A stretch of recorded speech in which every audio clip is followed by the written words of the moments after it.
Hey, what's up? This is Chosen, and in this video, I'm going to be going over my top 10 epics in the game, so let's get into it. Alrighty, so first of all, when doing a list like this, it is really tough because there's a lot of good epics. There's probably 15 to 20 epics that I would have liked to put on this list, but the tough part about doing a video like this is I have to cut some good epics off the list to narrow it down to 10, so feel free to leave a comment. Let me know what you think, who I left off that I shouldn't have, and who I should have replaced them with and stuff. I always love to hear what people think. But yeah, let's just go ahead and jump right into it. The first champion I want to go over, no, not champions. We got to go to index. First champion I'm going to go over here is the Royal Guard in the High Elves. So Royal Guard is magic affinity. And if we go over the skills here, attacks one enemy, 50% chance of placing a huge decreased defense buff. So that's really good in like dungeons and clan boss, which I like. Takedown ability attacks all enemies. And the cool thing about this is damage increases according to enemy max HP. So another really cool ability. Hamstring attack 4 enemies at random. And each hit has a 60% chance of placing a big speed debuff for 2 turns. And then also a 60% chance of decreasing the target's turn meter. So lots of really cool abilities for the Royal Guard that are going to be just useful in general, especially in like dungeons and even versus the clan boss. And then a really good R right here, ally attack in all dungeons by 35%. So Royal Guard is definitely a top level epic to have available in your arsenal. The second one I want to go over is in the High Elf section. Is going to be Tyrell. Now, Tyrell, ability 1, attack one enemy 2 times, and each hit has a 40% chance of placing a 50% decrease attack. So we get 2 hits and 2 chances at 40%. That's a really good chance that this is going to apply, and it's a 50% decrease attack. So again, going to be good in dungeons or even in the arena. Clan boss, this is going to be a really good just general ability to make your heroes a lot tougher by decreasing the enemy's attack. A2, we've got Singing Steel, which this says a lot, but basically it's got a 75% chance of placing decreased defense. And then if the target's already under the previous skills debuff, it will place a sleep, which doesn't really apply in dungeons and clan boss and stuff. So that's more of like a PvP type thing.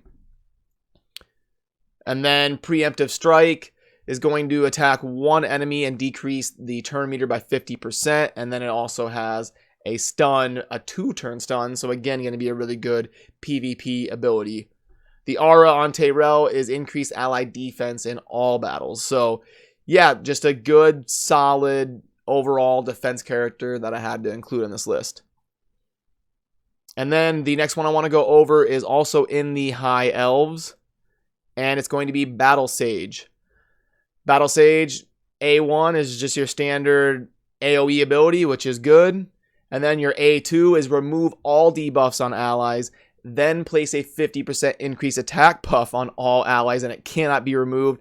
And it only has 1 skill up, and it's a -1 cooldown. So I love that because you got a high probability of lowering the cooldown, and getting this ability to be on 3 turns is going to be huge. That's a really good ability to have on a 3-turn cooldown.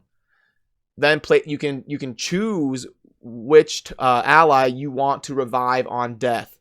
And it's got a 3-turn window. It's not like a 1 or 2-turn window. So you got a good chance of getting value out of that. And then the ally is instantly revived if killed. The aura is increased ally speed in all battles by 19%. So that's a really good aura to have. Speed is great in this game. And this is going to be your standard all battles plus 19%. So Battle Age is a void hero, so going to be pretty tough to get, but definitely worth it if you are able to get Battle Sage. Then we're going to move into the Sacred Order for number 4. And I'm looking for Frostbringer. A1 is attacks 2 enemies at random, a 15% chance of placing a 100% heal reduction debuff for 2 turns. So again, really good in like dungeons versus heroes like the Spirit Keep, where they like to heal a lot. You're going to have, this is the A1 ability, and it's 100% heal reduction. That's a really good ability to have on A1. A2, attack 3 times at random, place a 60% decrease defense buff for 2 turns if the target has heal reduction. So going to be really important to proc this A1 effect and then save this ability for when you have that up. Then A3 is place 30% increased speed and 50% increased attack on all allies for 2 turns. That is a huge buff to your allies because that 50% increased attack is good by itself, and then 30% speed is just puts it over the top. And then you know what I like is abilities that you can get to the cooldown effect quick. So you see level 2 -1 cooldown. I like that about that ability. The aura for Frostbringer is increase ally defense in dungeons by 33%. Number 5, I'm going to be staying in the Sacred Order and going to Juliana. Juliana has a lot of utility here. The A1 is attack one enemy 2 times. Each crit fills the champion's turn meter by 10%. So if you've got high crit on Juliana, you're going to be able to fill that turn meter by up to 20% just with your A1 ability. So Juliana's going to have a lot of speed if you're able to crit. And then Lethal Partner A2, 30% increased crit rate buff on this champion, and then attack one enemy 2 times. That's really good. Place a 5% poison debuff on the target for 3 turns if this attack is critical. A 5% poison for 3 turns is huge. That's going to be really good versus the clan boss if you can get that to proc. Now, if you pair Juliana with Romero, who I don't have on this list, but it's worth noting, we'll ignore 50% of target defense if Romero is on the same team. Then A3 is attack one enemy, remove a random buff, has a 75% chance of placing an HP burn for 3 turns. So again, very good versus something like the clan boss. And I like heroes that are good against the clan boss because I think we all want to feel valuable to our team. So it's really good to have heroes in your arsenal that are good versus the clan boss so that you can help out not only yourself, but your team in general. So abilities like this make Juliana really strong to have. The aura is increased crit rate in the arena by 20%. I wish that this was increased crit rate in all battles by like 15% instead of 20. I think that would just make her flow a lot better and be better in general. But still, Juliana, a great hero. All right, so number 6, we're going to be moving into the Barbarians. And I'm looking for... Let's see if I can hit it on the first swing here. There we go, Kalia. Okay, so A1 is going to be attack one enemy with a 30% chance of placing an HP burn debuff for 2 turns. Having an HP burn debuff on your A1 ability, that's great. And then also is going to be buffed even further, healing herself if she's on the same team as Atur, which I don't have on this list. A2 is going to be an AoE, attack all enemies with a 50% chance of placing a 100% healing debuff for 2 turns. That's a really good ability there. And then our A3 is attack 3 times at random, and each hit is going to have a 60% chance of placing an HP burn debuff for 2 turns. So if we see, Kalia has the 2 HP burn debuffs, one on A1 and one on A3, with an ally of increased ally attack in all battles by 25%. That's a really good aura. So the 2 HP burn abilities and the just general all-encompassing ally attack aura there makes Kalia a great hero to have for your arsenal. All right, for number 7, we're going to be switching over to the orcs. And we're going to be going for Vrask. Vrask has one of the coolest abilities on this list that I'll get to here in a little bit. But the A1 is going to be attack one enemy, fill this champion's turn meter by 20% if critical. So that is a huge buff. Most of the time you'll see buffs like this, fill it by 10% or something. But 20% if critical, that is big. On A2, it's going to be just Lightning Strike. It's a hard-hitting, single-target attack. Nothing too special to write home about there. But this ability, Cannibalism, as a passive is just amazing in my opinion. Heal all allies by 10% of this hero's max HP when inflicting a crit. So the worst version of this buff is heal all allies by 10% of their HP. Because then you have like attack heroes or something that don't have a lot of HP and they don't get as much value out of that heal. But when the heal is heal allies by percent of this champion's max HP. That means on that character you can stack HP and it will affect all of the other champions in your party and heal them even more. So this is a great passive ability to have. The aura is increased ally defense in dungeons by 33%. So Vrask is more of like playing the sustain battle, but a really cool, a really well-designed hero to have in your army. Now we're going to be shifting over to the Dark Elves. For number 8, I'm going to be, let's see if I can pull it up here.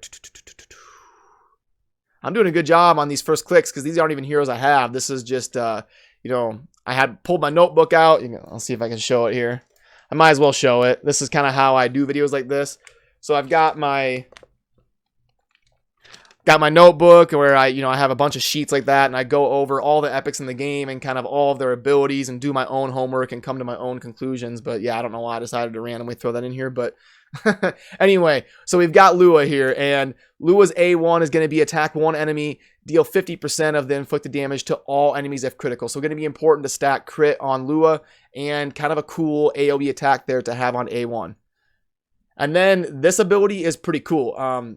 Hail of Arrows is going to attack all enemies 3 times. So if the enemy team has 4 champions, like in the arena, you're attacking all of them 3 times. So you attack 4, and then twice, and then 3. So 4 times 3 is 12 hits that she's going to be doing. So 12 chances to proc a critical hit. If her crit hit chance is 50%, which is pretty realistic to get to, now you're talking about 6 crits. 6 times 2.5 is what? 18? 6 times 2 is 12. And 20, yeah, so it's 18. So you're talking about healing 18% of Lua's HP just off of this A2 ability. So not only is it AoE, but it's going to be healing her about 18% of her HP. So that's a very good A2 ability. Lucky Shot is going to attack one enemy, and this attack fully depletes the turn meter, will ignore shield and block debuffs. So that's a game. I like abilities that can really swing the flow of a battle, and that is a very game-changing ability. One thing that kind of is rough about it is it's really tough to get to that cooldown. It's going to take, you got to get all the way down to level 6 of this ability to get to the cooldown. I don't like that. I like abilities where you can get to the cooldown quickly. So you're going to have to invest a lot in Lua to make her super GG, but that's still a game-changing ability, and I didn't want to leave her off this list. Now we're going to go staying in the Dark Elves, and we're going to go with Luria. Luria's A1 is really cool. It's one of the more interesting A1s because it's got a lot going on here. It got decreased defense, heal reduction, and decreased speed. So 3 different things going on there. It's a 50% chance of placing a huge decreased debuff, or 100% heal reduction, or 30% decreased speed. So, you don't really know what you're going to get, but they're all good. Those are all good things to proc for an A1 ability, so pretty cool. A2 is attack all enemies with a 50% chance of placing a freeze debuff, so more of like a PvP arena type ability, and enemies killed by the skill cannot be revived. That can be tough to kind of line up and be the last hit on somebody, but definitely doable and a cool ability to proc there on your A2. The A3 is going to be attack one enemy, remove all buffs, and an 80% chance of placing a block debuff for 2 turns. So you can really target an enemy on the opposing side, or it's going to be just remove all the buffs and then a chance of placing a block buffs debuff for 2 turns. So Luria is going to be really good in like a PvP arena type scenario. And then for the last one, we're going to go number 10, Undead Hordes, Gorgorab. And kind of an interesting note about him, it looks like his left hand isn't even holding his little scepter or weapon or whatever that is. So I don't know if that's supposed to look like that or if that's like a misdesign there on the physics. But yeah, his A1 is going to be attack one enemy with a 50% chance of removing 1 random buff. So that's a cool support ability to have on your A1 to keep your enemy from snowballing.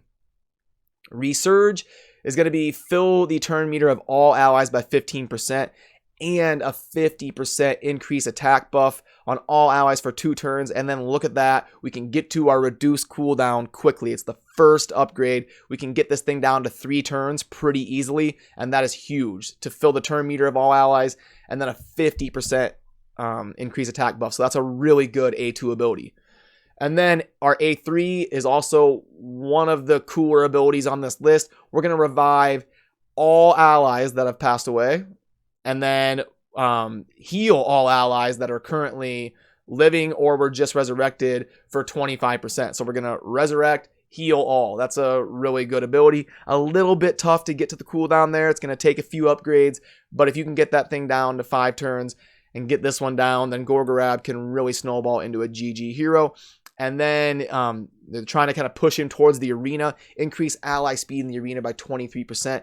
Couple that with, you know, these abilities that fill the turn meter and stuff. Gorgorab is going to be, if you invest in him, he can really shine in scenarios like the arena. So yeah, that's going to do it for my version 1.0 epics list, top 10 epics. There are some really good champions that I left off, like Rowan, Allure, Nazana, Sylar, Doom Priest. There's a lot of ones that I really wanted to put on this list, and probably a couple other ones that I'm not even mentioning. So, you know, if there's ever like a balance change, or my opinions change a lot over time, I will do a version 2.0 of these types of tier lists. But yeah, that's going to do it for 1.0 of my top 10 epics in Raid Shadow Legends. Let me know what you think down in the comments, ones that I left off or ones I shouldn't have had on here. I always love to hear the input. So as always, thank you for watching. Have a good rest of your day.